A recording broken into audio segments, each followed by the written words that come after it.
185センチ、105.6 キロ、Szymon Bajor!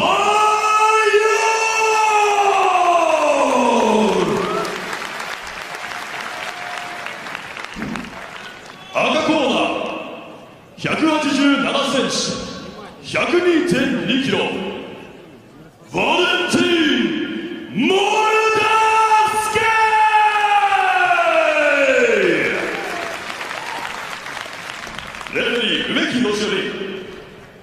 なおこの試合は All right, let's take a look here at the RIZIN tournament rules. 3 5-minute rounds, unless, remember, rounds 1 and 2 are guaranteed. If the judges do not render a decision, it will go to a 3rd round, and anything that happened before that, ladies and gentlemen, you do not count it. They will only score what happens in the final round if it needs to get there. Let's take a look now, Joe Warren, at the strategies here. Here we go, open weight tournaments, quarterfinals. This is why we're sitting here today. Very excited. These are going to be some fireworks.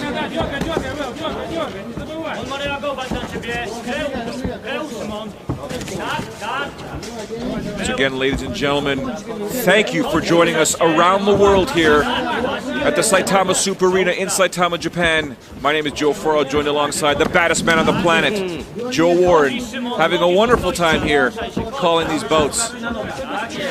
I've been looking forward to this fight. I want to see, I was kind of looking to see how Fedor's other teammate did here. You know, he seems to be moving better. He's a little bouncy, a little flowing, a little better on his feet, bouncing on his toes. They haven't really connected yet. Oh, and a good shot, a good left there landed by Moldavsky. Moldavsky's moving real well. He's on his toes, looking for the range. Bajor with the double jab there, pushing his opponent back. Bajor's keeping his back to that center of the cage real well. I mean ring, I'm sorry. Oh, and there you see there Moldavsky circling that right hand. Oh, it lands there in a nice hook. He throws the right, steps off, and then throws that left hook, and he's already cut. We see a cut here over the left side of Szymon Bajor. Damage. Again, circling that right hand, trying to get Szymon's eyes to look over there. You're seeing the confidence build. Oh, what a punch thrown there by Moldavsky. He's picking up the pace, Joe. He has basically switched gears, picks up the leg, takes him down to the ground. We see Bajor is bleeding big time now on the left side of his face.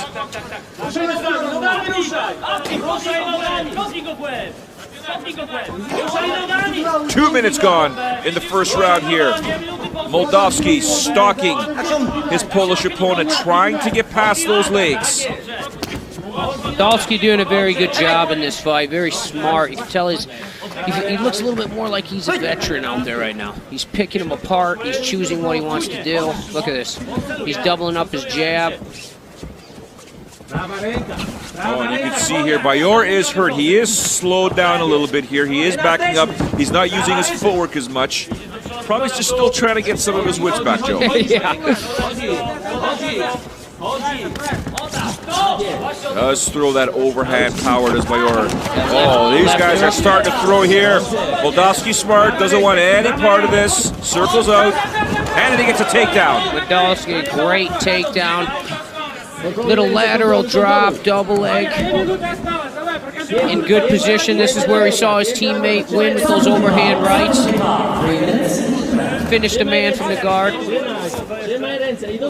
minutes to go in the opening round here of the Side Games presents RIZIN Fighting World Grand Prix 2016. The openweight tournament quarterfinals are underway. Valentin Moldavsky representing Russia and Team Fedor on top of Szymon Bajor from Poland right now, setting up position, looking to get some ground and pound just like his opponent, or just like his teammate earlier on this evening. Bajor is trying to control those wrists, trying to get his hips out so he can go to a submission. But Moldavsky's hips are so strong. He's in there. He's pushing him now out of that ring, underneath the ring. It looked like the overhand right's coming. Facing out there, keeping his hips square with his opponent is Moldavsky. And right now, if he wants to try and jump through that guard, he can actually do that. As from the different as you can see here, Bajor's legs were wide open there. Now he's out. Moldavsky's team, well, yeah, their team, the Fedor team, is just so good in that guard. You know, throwing those overhand rights. I mean, that's right out of the playbook. Back on our feet again, movement. Look for that right hand again. Oh, now he lands a left. Moldavsky just picking apart Szymon Bajor. Moldavsky's moving well. The one good thing I like about Moldavsky, Joe, is that when he throws a right, you know there's a left hook coming. Yeah, Moldavsky's finding a home for that right hand on his chin. That lead left hook is landing. Bajor closing the distance, throwing some knees. 15 seconds to go in this opening round. Moldavsky turns him around, puts him in a corner. That double underhooks. There we have it. Opening round in the books here. Obviously on my unofficial scorecard, Joe, Valentin Moldavsky. Your thoughts? Yes, I think Moldavsky, Valentin moved better. You know, I believe that he looked a little lighter on his feet. He was finding a home for his right hand. He was finding a home for that left hook. Right here, we just saw a little double leg lateral drop to his back. You know, then we saw the overhand right. We saw double legs. Oh, that was close. Boom, there's the left. Rocks him, sends him back. He's finding a home for those punches. What are you telling Szymon Bajor if you're in his corner right now? I'm telling Szymon Bajor to keep the pressure forward. The best he's been doing is when he pushes him against the ring. When he stays at the distance in the middle, he's doing a good job of keeping his back to the center, but he's eating every punch that gets thrown at him. And if you're Moldavsky's corner? Moldavsky's geez, I'm going to tell him to keep that pace up. I'm going to tell him to stay overconfident. Make sure that he keeps throwing those hands. They're finding a home. And, you know, once he gets to the ground, that he's focused on landing power shots. Round two about to get underway here. Szymon Bajor representing Poland. Valentin Moldavsky representing Team Fedor in Russia. Here we go. You got to swell over Simon's eye. Look at that. Looks like Moldavsky's having fun out there, circling around, just do what he needs to do. Oh, and a nice left hook, throws sweat all the way around. The referee had to duck out of the way there. Yeah, you know, Moldavsky, level change, overhand right, left hook. That's what he's landed. Double underhooks into a trip. These are Greco positions. These are Russian positions. Now he can go to head and arm choke, or he can work. 25 seconds to get that takedown. He's in a dominant position now on the ground. Look for knees. Look for just these punches to come through here. Keep his hands locked. Moldavsky needs to keep his hands locked, pop his hips, and bring Szymon back to his face on the ground. Moldavsky's got to be careful, make sure he's protecting that right hand, because as you can see here, Bajor's trying to get that submission, trying to get that Kimura. This is why you don't unlock your hands. He's doing a good job. He needs to get his head back into the inside. He's still in trouble. Plenty of time there. If he can roll that wrist, Moldavsky will be in big trouble. Oh! We can hear him yelling. You need to hook your legs there. If you're on top, Moldavsky needs to. Here comes the sweep, Joe. Here comes the sweep. No, he needs to go to half guard. Oh, he's able to punch. pull it out. Good job. Great job by Moldavsky there. Great job. I'm telling you, that was staying very smart. We talked about not unlocking his hands. He unlocks his hand. Moldavsky, he almost gets submitted by Szymon. I'm saying he's in good positions now. Head and arm choke. What we talked about. He's looking for that head and arm choke now. He's hiding that head. And this is what we talked about earlier. He needs to posture and land some power. Now he's going back to submission again. He needs to keep his head on the center line. He's dropping his head to the right or left, so it's underneath armpits, and that's why he's getting caught into those traps. Well, the most important thing for Moldavsky, like you said, is he's got to keep his hips centered. Make sure his head doesn't move off that center line, because when he does is when it's very dangerous. That's when limbs are exposed. And this is Jiu-Jitsu 101. Do not put your hands on the mat. If you post your hands on the mat is where you get set up for a submission. You know, this is just being tired here. or inexperience, one of the two. We are midway through the second round. Will we see a third round? I don't think we're going to see a third round, Joe.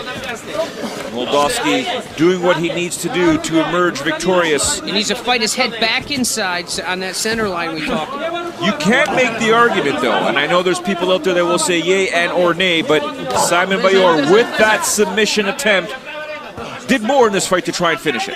Yeah, I guess so, but it was just an attempt. Or in this round, it just was an attempt. It wasn't even close to a finish. You know, he didn't sweep him, and he wasn't in a submission position. He just had his hands locked. As we see here, well, and then we're talking strategy again here, yes. Joe. We're talking, you know, the Russian's sitting here. He's saying, I'm winning from this position. I stay in this position with good hip pressure. I win this fight. There will be no third round to move me into this, you know, out of the quarterfinals into the semifinals. Just playing a bit of strategy here, not overexerting, simply saying, you know what, I'm in a dominant position, like you said. Just keep working away here, chipping away. Everything will be fine. Yep. He's got 1 minute and 20 seconds, and he's going to be moving forward in this tournament. What does Szymon Bajor need to do right now to ensure A, a third round, or B, a finish of his opponent? He probably needs his corner to jump in and help him, because I don't think there's any chance right now. Oh, he's hunting for submission, Szymon. He's looking at everything he can do. You can see him go for those up kicks. Now he got his guard pass. Now he's in side guard. He's in terrible position. There's 45 seconds left. And he's incurred some massive damage. If you look at that left eye, it is swelling up crazy over that eyebrow. And the Russian, he didn't even go for the north-south choke right there. He knew. He was waiting, holding it, saving his energy. Look at that knot on that eye. He has the opportunity to go for an armbar or choke here, but he is going to ride this out here. He's got 20 seconds potentially for Valentin Moldavsky to move on to the semifinals, which will take place 2 days from now, same arena. Punches under the armpit. Oh, that one rocked Szymon Bajor. Moldavsky did a great job in the second round here. Controlled position, won this fight with control. Didn't get hurt, didn't waste energy. Looks a little tired though. There is some massive swelling here. Let's take a look at some of the action from the fight here. There you have the right punch and the takedown landed by Valentin Moldavsky. Yeah, double unders, bring him to his back, control position, side mount. Right here we talked about him bringing his head back into that center. He was in danger here. Him going to that side, you know, the half is what saved him.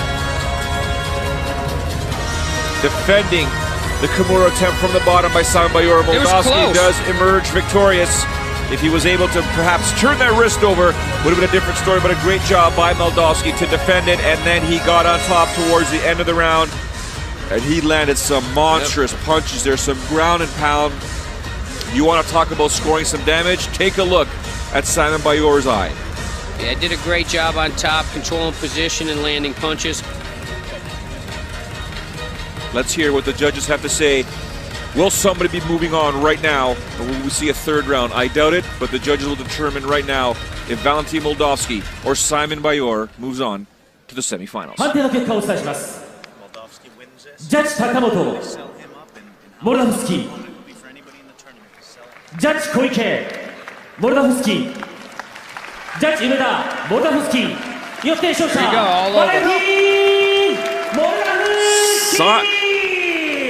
An excellent job there by Valentin Moldavsky. This guy continues to prove why he is undefeated and why he is going to be a threat for anybody in this tournament. He moves on to the semifinals, which will take place within 2 days here at the Saitama Super Arena. This guy is a force to be reckoned with, and let's be honest, do we really believe he gave a total of 100% in that fight there? I think he was very strategic and still did all kinds of damage to Szymon Bajor.